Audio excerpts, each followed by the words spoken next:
Hello, my name is Lou Button. And my name is Bernie Liu. We are elections attorneys for the Secretary of State of Connecticut. And today, we would like to tell you a little about the mechanics of how election results get reported to our office, to campaigns, and to the media. On Election Day in Connecticut, polls open at 6 a.m. and they close at 8 p.m. However, even though polls close at 8, some people might still be voting. This is because anyone still waiting in line at 8 is guaranteed by law that they will be able to submit their vote. In a presidential election year, the line may be an hour long at that point. When voting at the polling place is finally finished, the moderator at each polling place will collect and add the totals of the printed results from each machine and hand out hand-counted ballots. The moderator then announces the total number of votes that each candidate received to the public present at that polling place. In addition, they will post the results on the wall. Now, towns with more than one polling place send their results to the head moderator for that municipality. In the state of Connecticut alone, there are 169 head moderators and about 800 different polling places.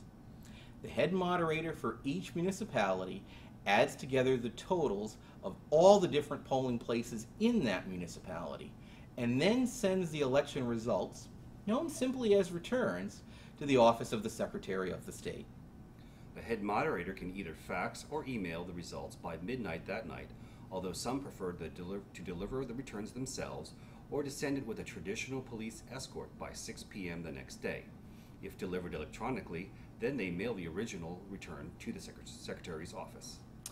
The Secretary's office will then add up the results from each municipality. As you can see, the Secretary's office does not have the complete election results until well after the close of polls. Now, of course, in many cases, and especially in high-profile elections, like senatorial or presidential races, a winner is often announced by the media by midnight of that election night.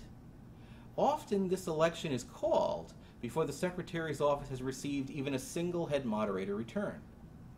This is because campaign offices and the media will have individuals at each polling site to hear the results that the moderator announces and report these results back to their respective headquarters. The Secretary's office has to wait to receive each head moderator's return, as it does not get the results from any of the individual polling places. Now, the press and campaigns, too, have historically relied on another source to call the election, and this is called exit polling.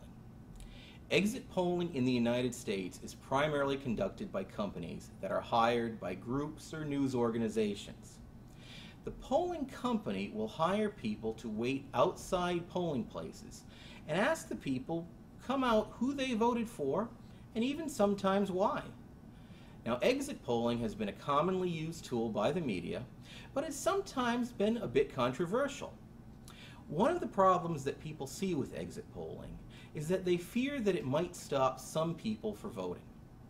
For example, in the presidential election of 1980, between Ronald Reagan and Jimmy Carter, major news networks reported that Reagan was going to win based on exit polls on the East Coast. However, many polls on the West Coast did not close for another 3 hours. Some have speculated that the definitive reporting may have kept voters away because they assumed the election was secured. Of course, the counter-argument to that is that it might encourage people who might not otherwise vote if they see their preferred candidate losing. Now, some other controversies surrounding exit polling are the errors that occurred during the 2000 and 2002 elections. The main source of exit polling during the 2000 presidential election between Al Gore and George W. Bush was conducted by Voter News Services. Voter News Services was a consortium of organizations and networks which included ABC, CBS, NBC, CNN, Fox, and the Associated Press. The VNS received criticism for the way it conducted exit polling in Florida. On the day of the election, the VNS declared that Al Gore had won the state. This was before the polls closed in the Florida Panhandle, which is located in the Central Time Zone, and therefore subject to a different schedule. Later, they called the state for Bush, but this was before 4 other precincts reported their results to the state, which happened after the news network called the state for Bush after 2 a.m. The next day, VNS announced that the election was just too close to call. Now again in 2002, the VNS attempted to use computers to compile exit poll data, but there was some system failure, and the results from the exit polls were not released until 10 months after the election. Finally, in 2003, VNS disbanded. The most accurate way to get complete election results is waiting for the release of the official returns. Thank you for taking time to learn a bit about how election night results work. We hope this will spark debate in your classroom.